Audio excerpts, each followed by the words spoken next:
Some of the most heinous murders are the ones you've never even heard of. From Michael Ojibwe and Reach Freaks Media comes Invisible Choir, a new form of investigative true crime storytelling that brings the most depraved and under-investigated crimes to life.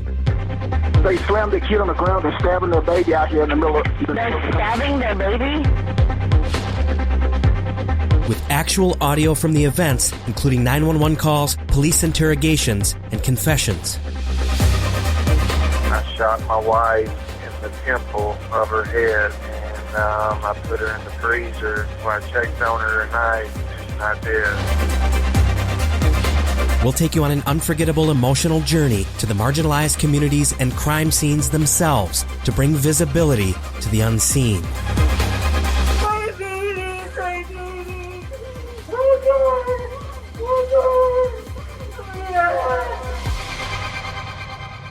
Download Invisible Choir today on Apple Podcast or wherever you listen.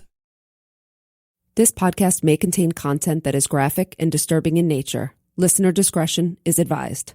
At just 16 years old, Cyntoia Brown was arrested for the murder of 43-year-old Johnny Allen. Cyntoia was sentenced to life in prison. After years of advocacy, she was granted clemency and released from prison.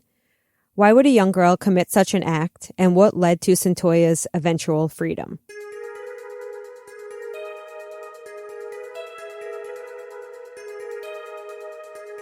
This is episode 16, The Cyntoia Brown Story.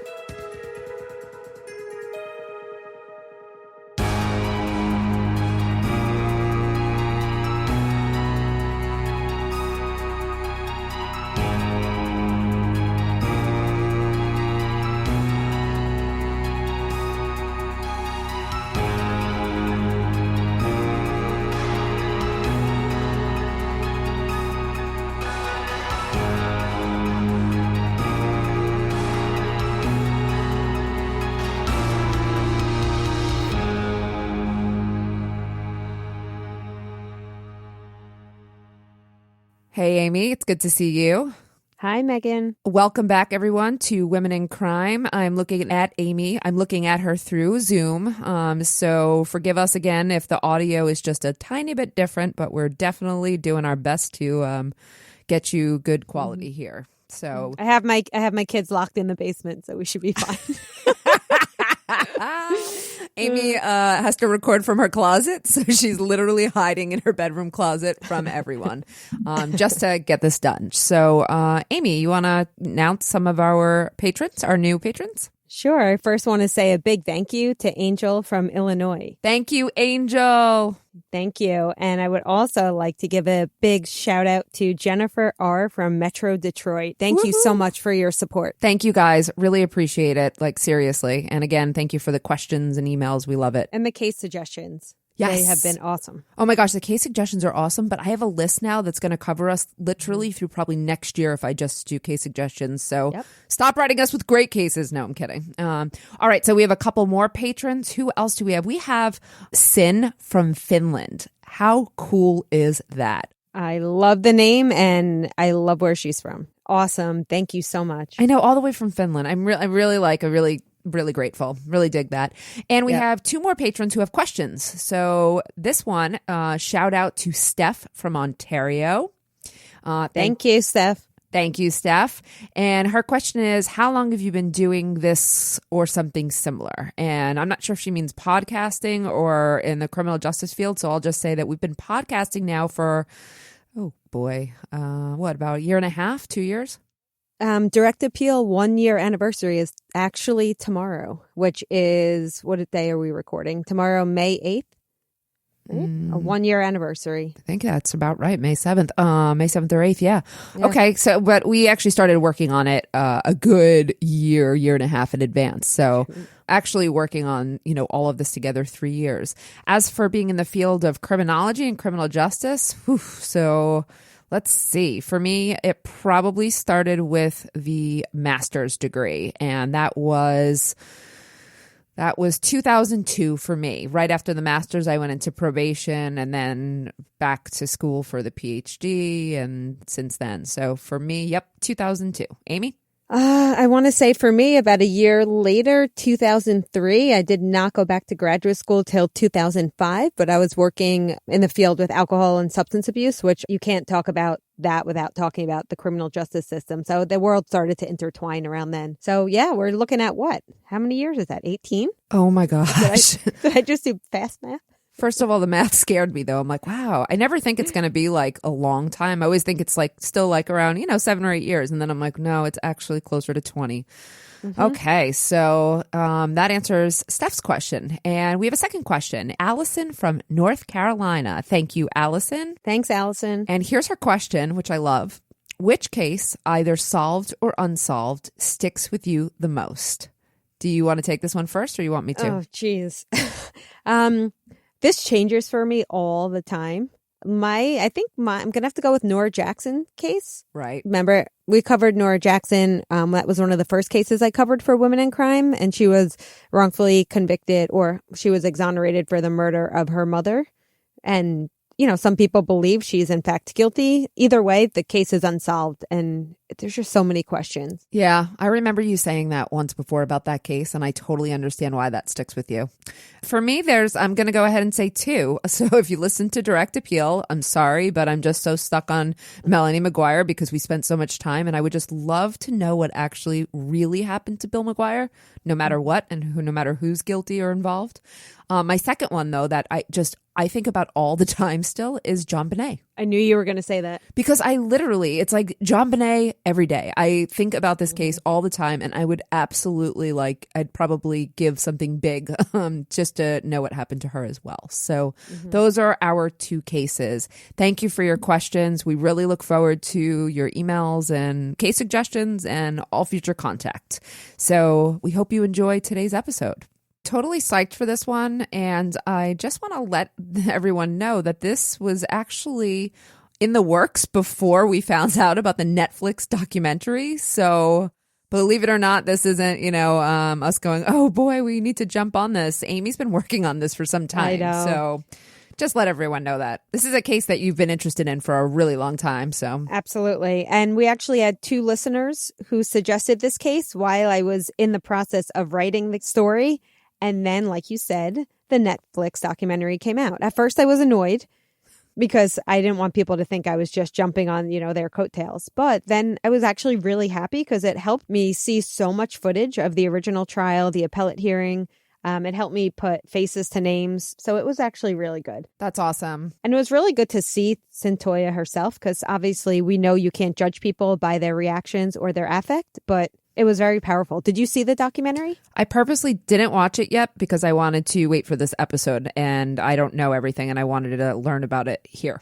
Good. Well, make sure you watch it because I will. I'll give you my opinion on it later, but you should watch it. Yep. So Cyntoia Brown, who now goes by Cyntoia Brown Long, she was born on January 29th, 1988 in Fort Campbell, Kentucky, and very soon after, she moved with her mother to Tennessee. So unfortunately, she had a rough life from day one. She never knew her father. Her birth mom, Georgina Mitchell, who was actually a teenager at the time of Cyntoia's birth, she drank throughout the pregnancy. And she talked about drinking a 5th of vodka a day the whole time that she was pregnant with Cyntoia. Some sources say she also used crack cocaine. She lived on the streets at times. She had a pretty long rap sheet. She has a very strong history of suicidal ideation. In fact, that whole family, the maternal grandmother as well, has a similar history. So unfortunately, she started off having, these biological markers for a few of these different issues.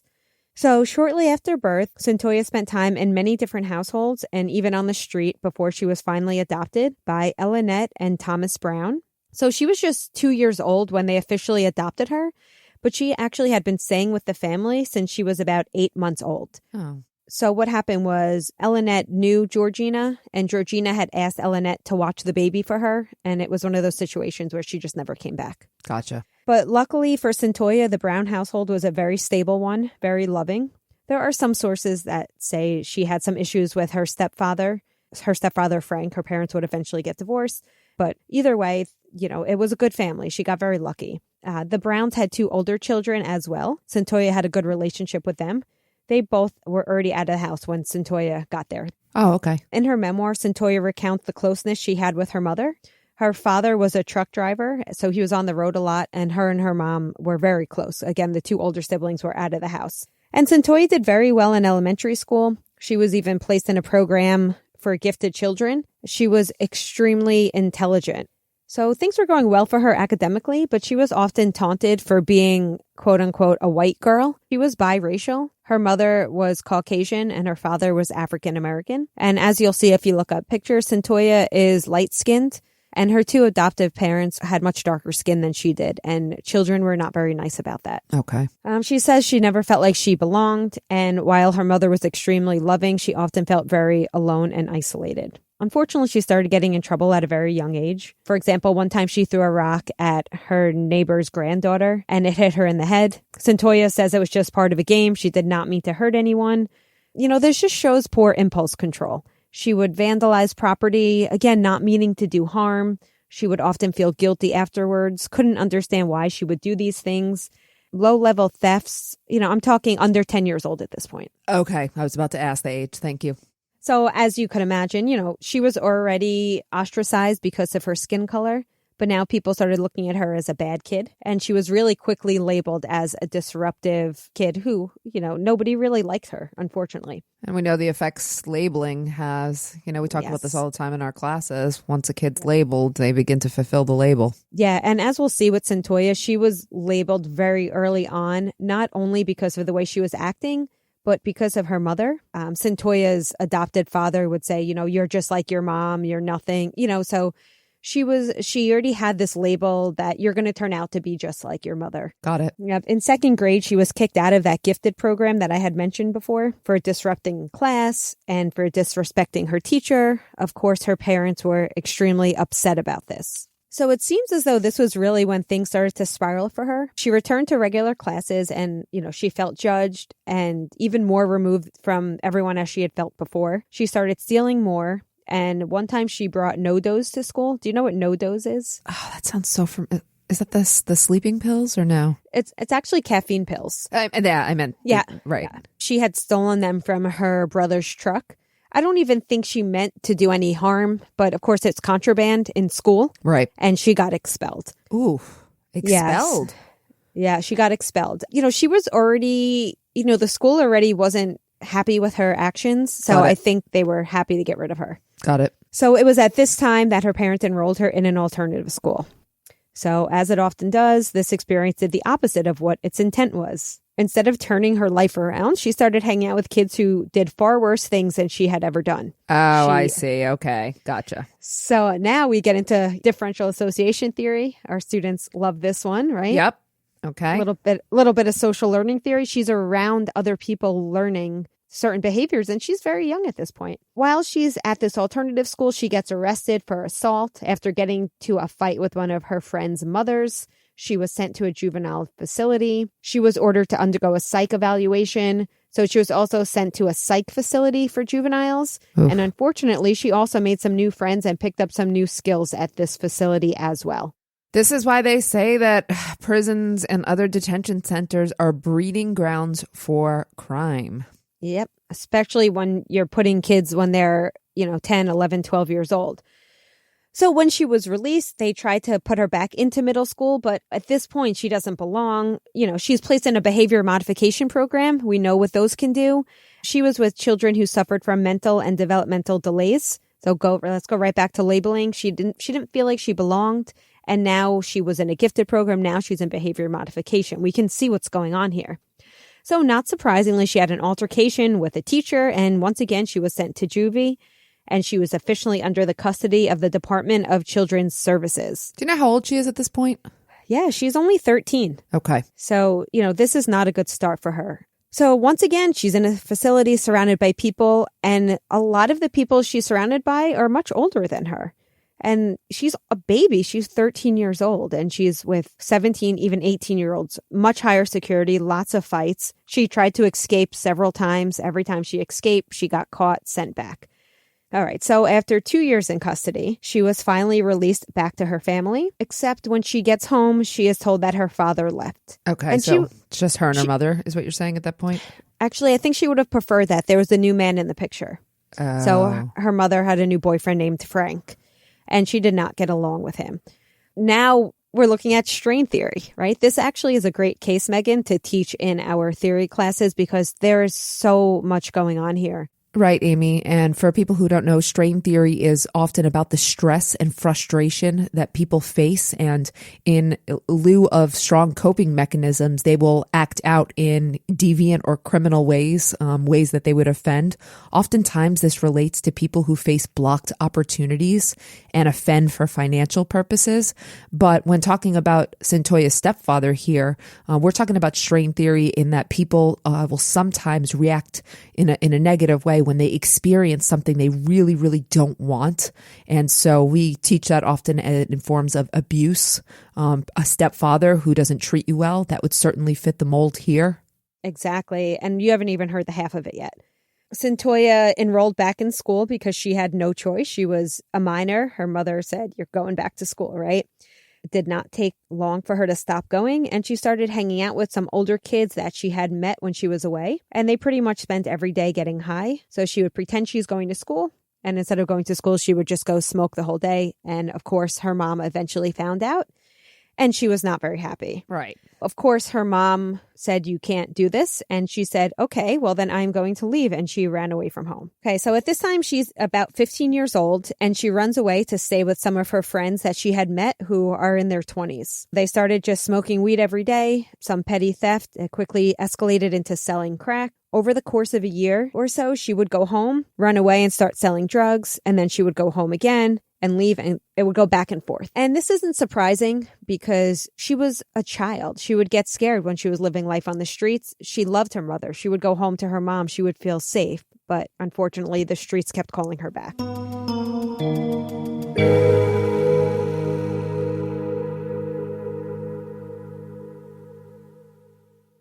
I have to say now more than ever, I realize it's definitely important to try to eat right, but I don't really want to sacrifice tasty foods to have to do so. With Daily Harvest, I don't have to give up either. Daily Harvest delivers delicious, clean food right to your door. They're easy to prepare, and until you're ready to eat them, you just put them in the freezer. And then when you are ready, you can pop any one of these meals out on their own and prepare them within a couple of minutes. They're really making something for everyone and for all times of the day, which is really great. And so for like a smoothie, I don't usually make smoothies because I always find it's a pain to chop everything and prepare it. But, you know, Daily Harvest is giving you a smoothie that's pre-prepared. All you need to do is dump it into the blender, put a little bit of milk or other liquid in it, blend it up, and you're good to go within 2 minutes. So I find that the ease is one of the best parts. They also have a dessert option, which, you know, I have a sweet tooth, and they had did you try the little nibs? Yes. They were so yummy. They were delicious. Didn't you tell me also that your kids liked those? Yes, I told them it was cookie dough, and they believed me. But they're delicious, and they have all, again, the whole foods, you know, the vegetables, the fruits, and I felt like I was winning when my kids were eating that, and they thought it was a dessert, which it is a dessert. It's just not your typical dessert. It was delicious. So that's great. They're making delicious foods that even your kids are excited to eat. I love it. Yes. Good food, easy to prepare, easy to maintain, environmentally responsible. We really hope that you will consider trying Daily Harvest and that you love it as much as we do. Go to dailyharvest.com and enter the promo code WOMEN to get $25 off of your first box. So again, that's promo code WOMEN, WOMEN, for $25 off your first box at dailyharvest.com. This crisis has reminded us that we are all vulnerable and that it's okay to reach out for support. And I don't know about you, but while I'm doing whatever I can to take care of my physical health, I'm realizing that taking care of my mental health is equally important. In honor of Mental Health Month, Talkspace Online Therapy is committed to fostering a global community around the importance of mental health. This Mental Health Awareness Month with Talkspace, you can connect with a licensed therapist to talk it all out, all from the safety of your home. So you can send your therapist a text, you could talk on the phone, you could do a picture or video message, and this is 24/7 as much as you need to. Talkspace matches you with a licensed therapist based on your specific needs and preferences. So for example, if you need somebody that specializes in anxiety or depression or relationship issues, There are over 40 specialties in which you can choose from. Once you're matched with a qualified therapist, you can begin therapy the very same day.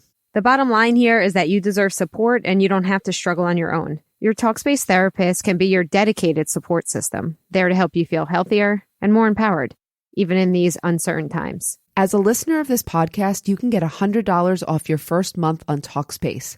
To match with your perfect therapist, go to Talkspace.com or download the app. Make sure to use the code WOMENANDCRIME, that's one word, Women and Crime, to get $100 off your first month and show your support for the show. It's in our show notes. That's Women in Crime and Talkspace.com. While she was on the streets, and I say on the streets because she was between houses living with people that didn't have her best interests. You know, she was brutally raped on a few occasions. And it was around this time that she met a guy named Cutthroat. Cutthroat. Okay. Believe it or not, that was not his given birth name. Sorry. Okay.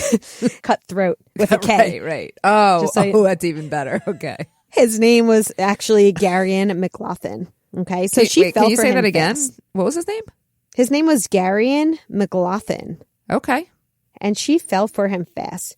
She said that he was the first person that ever listened to her, and she really felt like he was the one. She really was into this guy, and he was also in his mid-20s, along with the other people she was hanging around with.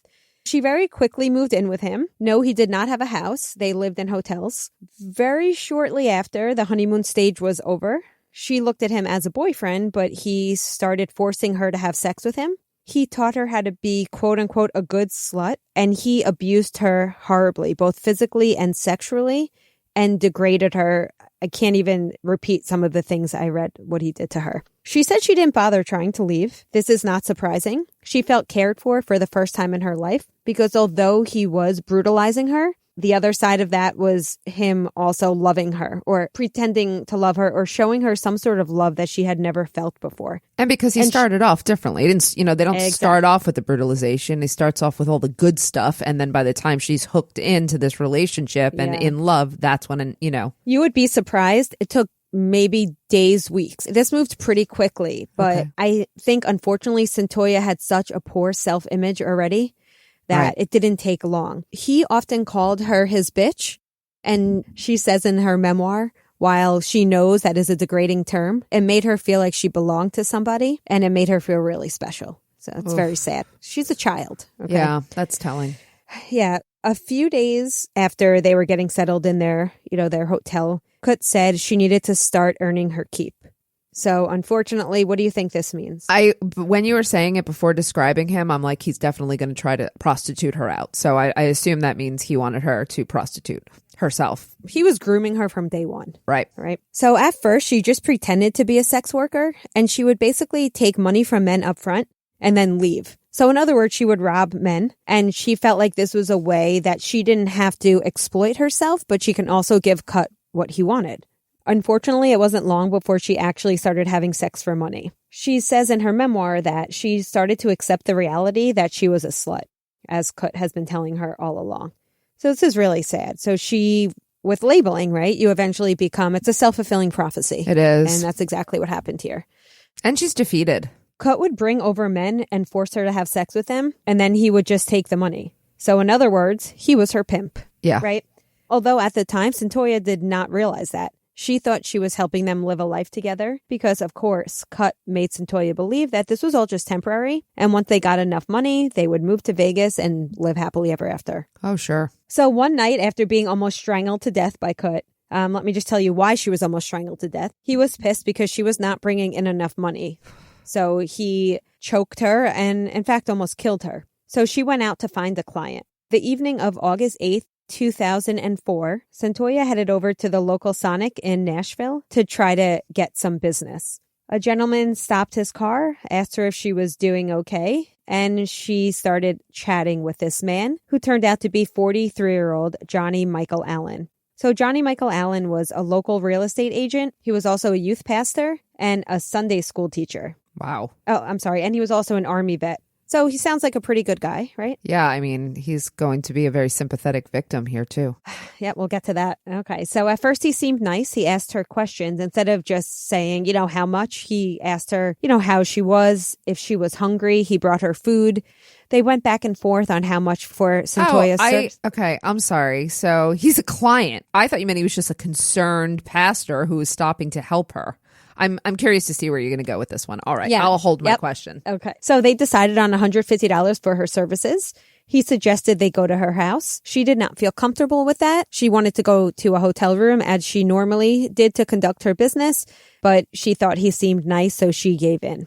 They ate their Sonic. They went to his home. He showed her around the house, making sure to stop to show her his gun collection, which included 2 shotguns and a handgun. She said she started to feel nervous. I think she realized nobody knew where she was. Okay. And she was at this random person's house, and he has this gun collection, and she thought he was acting strange. So she asked if she could watch TV and relax a little. She claims it's because she wanted to be closer to the door, which was downstairs by the television set. Okay. She said he talked a lot about his guns and about how important he was in the community. She asked if she could take a shower, and when she got out of the shower, he was in bed waiting for her naked. So obviously she was there for a reason, and she knew that, but she did not feel comfortable. So she said she wanted to take a little nap, and she pretended that she was sleeping, of course, to avoid having sex with him at that moment. According to Cyntoia, at this point, he grabbed her very hard between the legs and kept bothering her, and then he turned, seemingly reaching for something. She assumed he was reaching for a gun, so she grabbed the gun out of her purse and shot him in the back of the head. So why does she have a gun? Well, Kut always gave her a gun for safety. All right, because we know that, unfortunately, sex workers are often assaulted. Yes, after shooting him in the back of the head, she stole $172 from his wallet. She took 2 of his firearms and fled the scene in his truck. Any questions? I mean, right now, this is bad. I see how this is going to play out really bad for her at this point. Mm-hmm. Yep. But I think you pretty much solved the issue of what was the purpose of their exchange. That was my initial. Yes, exactly. But I think, like you mentioned, who the victim was, of course, is always important in every case. She immediately goes back to the hotel room and tells Kut what happened. She told Kut, I shot this guy and I took his truck. Kut was, of course, pissed. Why the hell did you bring the stolen truck here? Go get rid of it. She drops it off at a local Walmart, hitches a ride back to the hotel. She claims she had no clue if this guy was even dead. She says the reason she took the guns and the money and the car was because she was afraid he was still alive and she wanted to get out of there fast. So she actually found out he died by watching the news. And it was interesting. She said that after this, that Kut was so much nicer to her and she felt like she really earned his respect. So although he wasn't happy because that might make things more difficult for him, she really felt like she was in his good graces now. Maybe he was scared of her. Maybe, right? So their plan was to move hotels the next morning, but unfortunately, or fortunately, depending how you look at it, they got woken up by the police barging in with guns.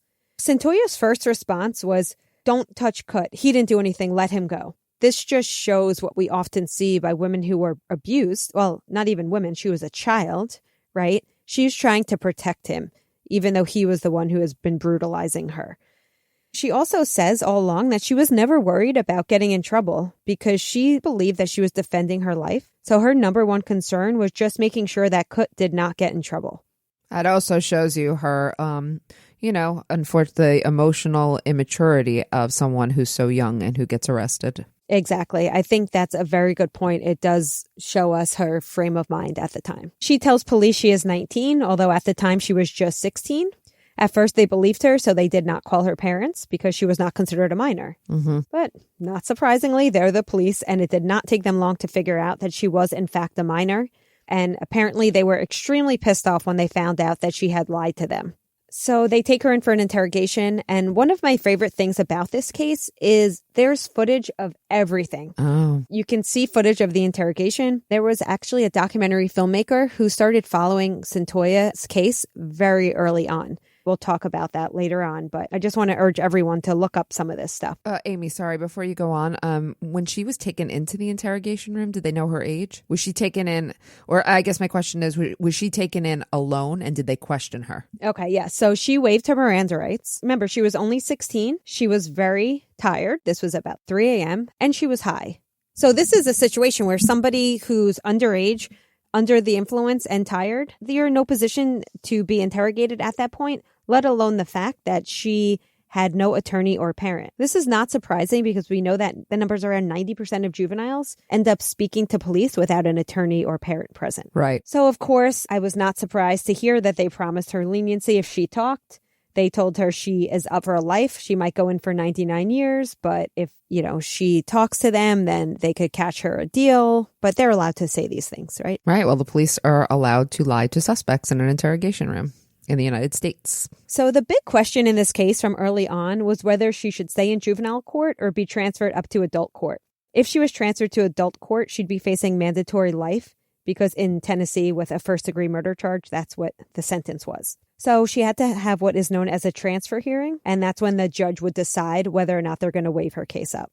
In preparation for the hearing, she actually met her birth mom for the first time. Wow. Which I thought was pretty interesting. Yeah. Any idea why her birth mom was even included here? I would imagine it's because they're trying to make a case to keep her in juvenile court and her situation, her background being so bad that it would kind of mitigate her responsibility and keep her there. Yep, 100% right. So they had called on her birth mom to testify as to her own issues to show this biological link and also to testify to the fact that she drank every day during pregnancy. I think Cyntoia on some level felt that her mom was, helping her out. So I thought that was the right thing to do. Really, what her legal team had to do was they had to show that Cyntoia had issues that could be addressed in a juvenile facility and that she would be able to be rehabilitated and be a productive member of society. The prosecution, of course, was arguing that she should be transferred to adult court because from early on, the prosecution claimed that she shot him while he was asleep. But you know what they never touched on? Self-defense? Even worse, they never touched on the fact that a 43-year-old man was picking up a teenager for sex. So I want to stop and point out the fact that Cyntoia was never portrayed as a victim in this scenario. She was described as a teenage prostitute, not a victim of sex trafficking. Although I do want to say later on this would be acknowledged, but at the time of the crime. That's the biggest problem in this case is that nobody looked at her as the victim. That often happens, unfortunately, too, with sex workers, as they're criminalized as opposed to being seen as one of the most victimized groups. Not to mention, she was under the age of consent. That's not a defense, but I'm sure that the counter argument would have been she said she was older. It could have been for Which sure. is not. It doesn't matter. It actually doesn't negate statutory, but I was just pointing it out. Yeah, that's a good point. 2 weeks after the hearing, a judge decided that he would in fact transfer her to adult court. So this meant that she was facing a potential life sentence. Wow. If she had been tried as a juvenile, the max would have been about 8 years. Wow. So this is a very important decision in this case. She was immediately transferred to an adult facility to await trial. But since she was a juvenile, they did keep her separate from adults until she turned 18. And it is interesting. She does say that it was actually nice to be kept in isolation because it was quiet and no one bothered her. So she says it wasn't that bad. Okay. Well, of course, at first, until the days turned into weeks, turned into months, and she started, it started affecting her mental capabilities. Right. It was also, I just want to point out, around this time, she read in the paper that Kut was murdered. He was murdered. Do we know by who? It was some sort of drug deal gone bad. Okay. And she talks about how she was very devastated at the time. Remember, she's still young here. This was her first boyfriend, her first love. But she does realize later on that if she never got arrested, she probably would have still been with him and she'd probably be dead too. Right. All right, let's move on to the trial now. August 21st, 2006 was the start of the criminal trial. So at this point, Cyntoia was 18 years old and she had already been incarcerated for 2 years. As I mentioned, there's a lot of this footage in the Netflix documentary. You can really see the opening arguments and how hysterical Cyntoia is. And I want to point out, she looks like a baby. It's really heartbreaking. Wow. I'm definitely going to check this out. Right after we get off the Zoom call. Yeah, it's really sad. Of course, I do not think that she had any right to murder someone, and I feel for the victim as well. But when you do watch this, you do get to see just how young she actually is. All right, so there are a few issues a few of the main issues for the prosecution. Of course, the detectives took the stand who talked about the interrogation. Something that was, I think, weighed a little more was the medical examiner who took the stand described the injury as immediate and his hands were clasped. So they were saying clearly it was not self-defense. He was sleeping when he was shot. But of course, but his hand being clasped, does that All right. I don't know why that definitely indicates him being sleeping, but that's fine. I think they're trying to say that since he died immediately, the placement of his hands indicated how they were placed right before he was shot. Got it. But of course, there are experts that would probably argue that as well. But the defense, they didn't argue against it that strongly. Something else that worked against her is her mom took the stand. And like I said, her mom was, a really strong advocate for her. Cyntoia had always said this was self-defense, but they had played an audio tape. They tape all conversations when an individual's, incarcerated. And it was a conversation between her and her mom. And in the audio, she says, "Mom, I killed him. I executed him." That's going to work against her for sure. Yeah, so the prosecution was saying this was a confession, clearly. She never said, "Mommy, I did this because I was defending myself." But of course, Cyntoia would say, "It's just the words that I used because I was feeling so guilty about what I did," because she showed remorse early on. And so the DA's story was really that she killed him so she could rob him. She never wanted to have sex, was putting the pressure on, get me some money. So she knew the only way she was getting money was to first kill him and take his money. So that was their narrative. The defense consisted mostly of people offering some sort of explanation for why she turned out the way she did. So one doctor said that he believed she had borderline personality disorder. Others talked about her mother and fetal alcohol syndrome. Cyntoia, not surprisingly, was advised not to take the stand, other than the fact that she was very young and also she was impulsive and displayed impulsive behavior at times. I think it's also the fact that she initially lied to the police. Okay. So it doesn't look good for her that, she doesn't have a good track record early on with being honest. I was surprised. It was a very short trial. It was only 5 days. Is that short? It for a murder is, but trial? you know what? We deal with the atypical trials that go on for 2 months, and that's not really as normal either. For this type, you know what? Actually, for this type of case, no, I would say probably 2 weeks is more normal or more typical. Yeah, that's what I was thinking too. And the jury only deliberated for 6 hours. But also, they didn't have a lot of witnesses, so it always depends on the number of witnesses. And the jury deliberating for 6 hours seems short to me. I've heard of deliberations on murder trials that lasted for 60 minutes, and I'm shocked when I hear that. And I think 6 hours is also short. Yeah, I agree. So she was found guilty of first-degree murder, felony murder, and aggravated robbery. Oh, that's harsh. Unfortunately for her, I don't know if you know this, but Tennessee had the harshest juvenile sentencing. Well, one of the harshest juvenile sentencing among all the states. But the juvenile sentencing shouldn't apply here, right? Because she was found guilty in adult court. Sorry, juveniles who are tried as adults. Oh, okay, gotcha. Yeah, sorry about that. So her sentence was 51 to life, which would make her almost 70 years old when she was eligible for parole. Wow, just in time not to collect Social Security. 2 weeks after the verdict, she was transferred to the Tennessee Prison for Women, where she was to serve out her sentence. So she would be transferred to a Memphis facility at some point and then back to Nashville, but she was in the general population because she was now 18. All right, so in her book, she talks a little bit about how when she first got to prison, she acted tough, right? Because what else can you do? She's also still fairly young. And she was not necessarily on the right path. She really felt like there was no point because she felt like she was going to be there for the rest of her life.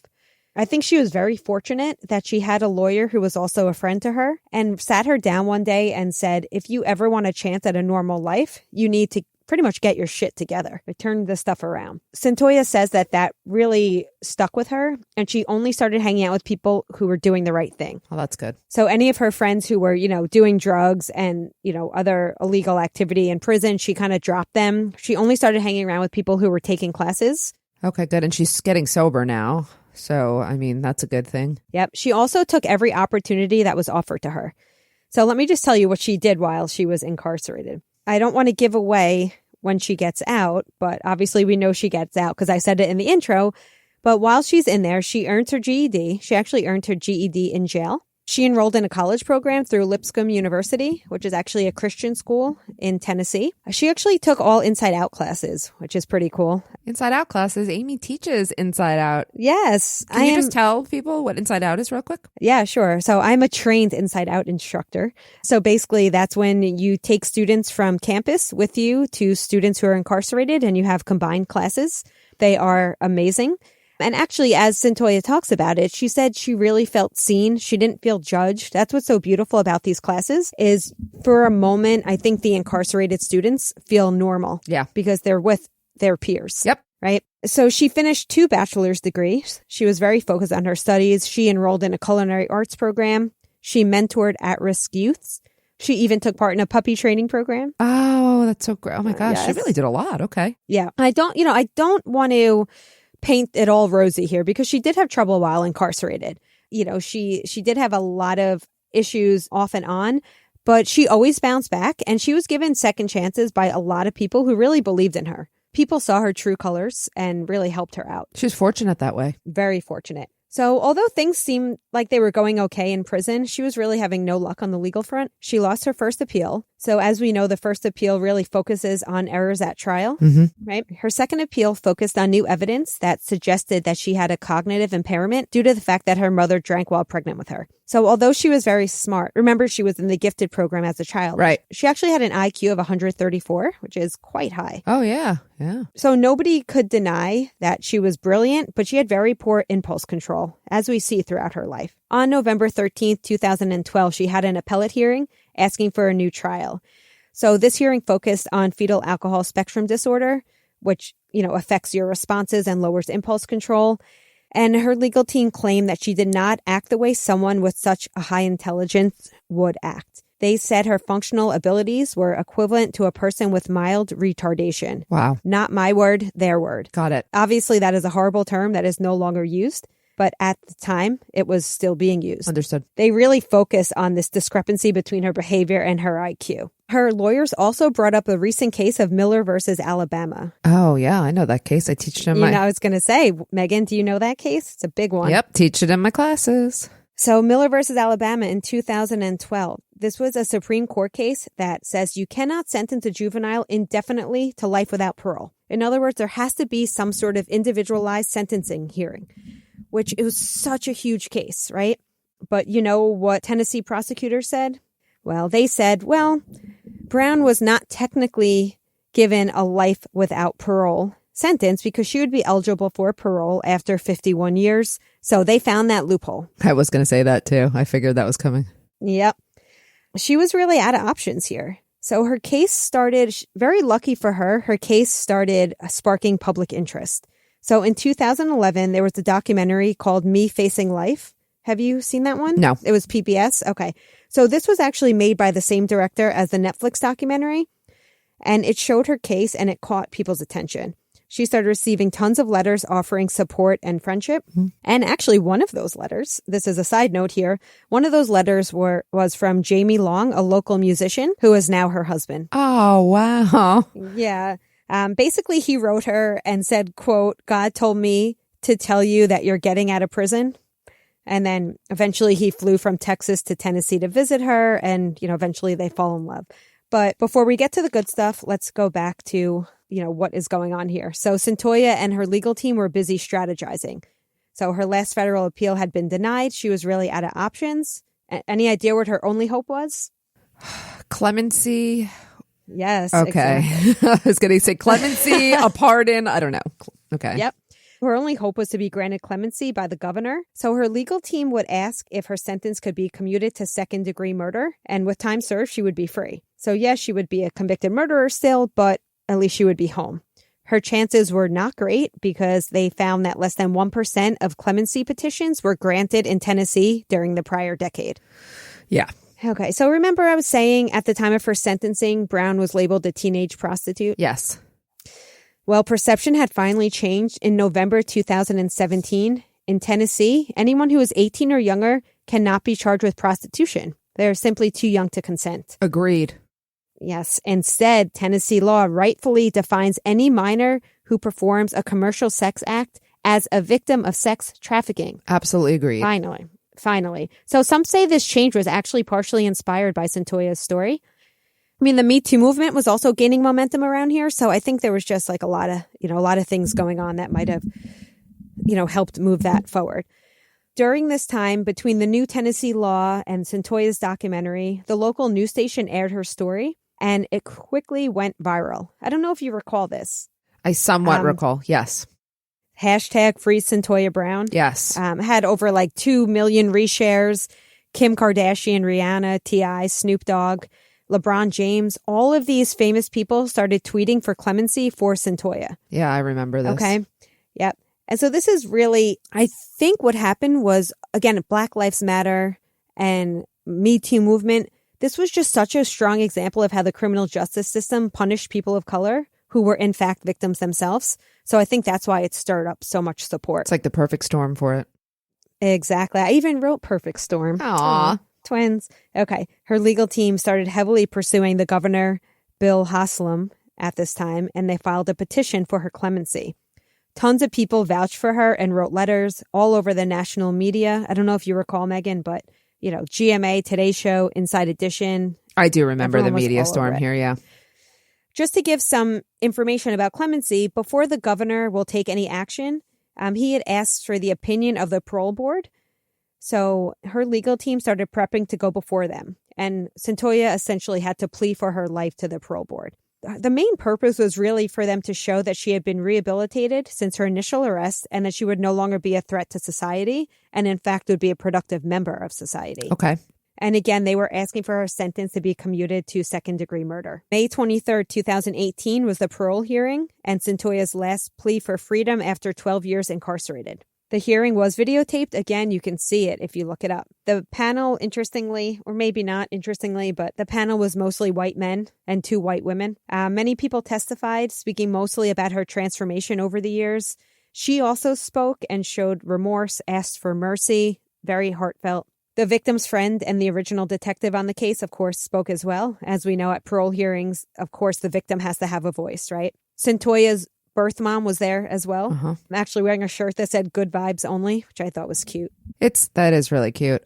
Question, was her adoptive mother also present at all these hearings? And Yes. Okay. Yep. She was her strongest advocate. She, went to visit her every week. And Okay. And her older sister, Missy, as well, was a very strong advocate. Okay. So what happens? The board ended up divided. So 2 recommended that the request be granted. 2 full out denied it, and 2 recommended that her sentence be lowered to 25 years, which would mean that she would still have another 11 years to serve. Ooh, what happens when they're divided like that? I should know this offhand, but I don't. Yeah, well, there are state differences, so don't be so hard on yourself. Thank you. So basically in Tennessee, the governor's just asking for their input, but he could do whatever he wants. Oh, right. Okay. They was just consulting. So it's just advisory. Got it. Strictly. Yeah. Of course. So she waited anxiously. Again, this was in May 2018.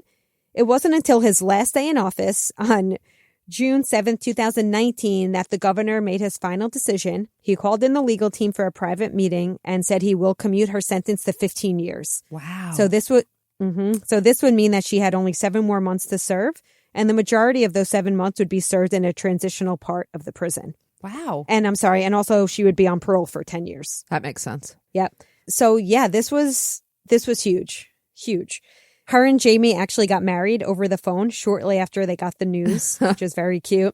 And you want to hear something so romantic? Jamie had already moved to Nashville. Remember, he lived in Texas. Oh. He moved there just in anticipation of this happening. He had such a strong faith in God and really believed that this was going to work. So he uprooted his life and moved there believing that she was going to be coming home. Sounds like true love to me. Right? I wish I was that optimistic. So does Alan. Right? I know. So on August 7th, 2019, after serving 15 years, 31-year-old Cyntoia Brown, or now Cyntoia Brown Long, walked free. And she will be on parole until the year 2029. So I know this was a long episode. I am almost done. I just want to give you a quick update. Okay. About where is Cyntoia now. Okay. Okay, so Cyntoia lives in Nashville with her husband, Jamie. Since her release, she has gone on a national speaking tour, and she says she's contemplating law school and would like to start a family. She's super young still, so she has a whole life ahead of her. I was just thinking that. So as I mentioned a lot of times during this episode, I mentioned Cyntoia's memoir. So since being released from prison, she published the book called Free Cyntoia, My Search for Redemption in the American Prison System. So the memoirs mostly features writing that she put together while she was incarcerated. And it really shows the experiences of a young person who is essentially being brought up in America's prison system for over a decade. It is brutally honest. She talks about the good, the bad, the ugly. She does not sugarcoat things. And I found that I really respected that because, of course, she wants people to see her in a certain light, but she holds nothing back. Does she talk about her crime as well? And she still, I just want to ask, does she still maintain the same story that she felt that he was going to pull a gun on her or so? She felt in danger. Mm-hmm. Okay. Yeah, she actually, surprisingly, the crime has such a small part of the book. It's very interesting. The book, I'd say the crime is like 5 pages of a 300-page book. I just wondered if she still maintained her story. Yep. She glosses over it, but yes. So she's now really committed to exposing the injustices in the system, and she is committed to working, to help others. Mm-hmm. So this Netflix documentary, well, did you know that Cyntoia did not even know about it? Netflix did not work with her on it. How is that possible? Did they want to, or I don't get it. So remember I mentioned the gentleman who did the earlier documentary, the PBS documentary? Yes. So he had old footage. He sold it and to Netflix. And he pretty much made a deal. He made a deal with Netflix. So according to Brown, Brown Long, she says that this was an unauthorized documentary and that her husband and her were surprised when they first heard the news because they did not participate in any way. I don't understand why they wouldn't even ask for the participation first. Like, why not at least ask and then, okay, they turn you down, then, we have this footage. I don't know. I really don't know. But, she says she's currently in the process of sharing her story in the right way in full detail. Okay. And, she does say, quote, that she prays that this film highlights things wrong in our justice system. But I did have nothing to do with this documentary. Okay. Well, I don't want to ruin the documentary for you, but I think she might be disappointed with the documentary. Okay. Got it. Let's not. So the documentary. In case listeners haven't. Yeah, I don't want to ruin it for anyone, but my opinion and opinion of others is that the films really fails to grapple with some of the larger criminal justice issues. Okay. So it's really focused on her personal path to, I guess we could say, redemption. Right. And a lot of footage from, when she was just a child when this all happened, But, the film ignores many of the systemic issues and the racial dynamics in our system. It doesn't even touch on the fact that race might have played in her case. And I think that was kind of a huge miss. And I'm wondering, I haven't heard Cyntoia's statement on the actual documentary if she's going to give one, but I'd be curious to see what she says about that. Oh, I'd be very curious as soon as I see it. So Meghan, thank you for being so patient and such a good listener, but what are your thoughts here? I mean, it's such a good story and I was really excited for you to tell it. My thoughts here are that I wouldn't guess that Cyntoia premeditated the crime. And I would guess that after being a sex worker for so long, that she probably was fearful in a lot of instances. And, she went back to this guy's house and it probably was a mistake. I mean, my ultimate opinion is that she was, a child who was victimized. She committed a very adult act, and that's what people look at. Well, she shot a man in the back of the head. Yeah, but you have to look at a 16-year-old who's come from, just had a really bad series of events in her life. So I think that my opinion was that she definitely should have been tried in the juvenile system. I think that might have been more appropriate. That being said, it does seem, that I could be wrong, because it does seem that her having served 15 years in prison and under the circumstances she did led to her reform. So perhaps that was the appropriate. I do not believe that a 50-year sentence was appropriate at all, but perhaps the one she got was just the one she needed. Yeah. I think that's a great point and similar to my conclusion as well. I think that the big miss here is that she should have never been transferred to adult court. Right. Definitely not first degree murder. I don't think you could say this was premeditated at all. Maybe a crime of passion. If you're going to try her as an adult, at the very least, it should have been a second degree murder charge. But I also believe that the system failed her from a young age. Right. And it just kept failing. Yeah, her. There's systemic failure that we see. Yeah. And also, it's one thing I appreciated is the changes that happened to treat, children who become, forced sort of sex workers, to treat them as victims. I was really glad to hear that. That's a really positive change in the system. Yeah. I wish it was the case, across the entire system, but it feels like we're moving in that direction. I agree. And I think probably Cyntoia would feel that this wasn't in vain because so much good has come out of this on a policy level. And she does, now do a lot of work for criminal justice reform. So I think she would feel the same way. And I think it's also important to think, when we talk about juveniles who commit crimes and whether or not they should be transferred up, it's really, you need to look at the circumstances, and no one ever really spent time looking at why she was in the situation she was in. And again, the fact that she was also a victim. Well, we look forward to seeing what Cyntoia does with her future. Yes. Hopefully she's paving the way for some more positive change. Thank you so much for this case today, Amy. Thank you, Meghan. Thank you guys for listening. Women in Crime is written and hosted by Meghan Sachs and Amy Shlosberg. Our producer and editor is James Varga. Our music is composed by Desert Media. If you enjoy the show, you can get access to ad-free episodes, exclusive AMAs, and other bonus content for a small monthly contribution through Patreon. To find out more, visit patreon.com/womenincrime.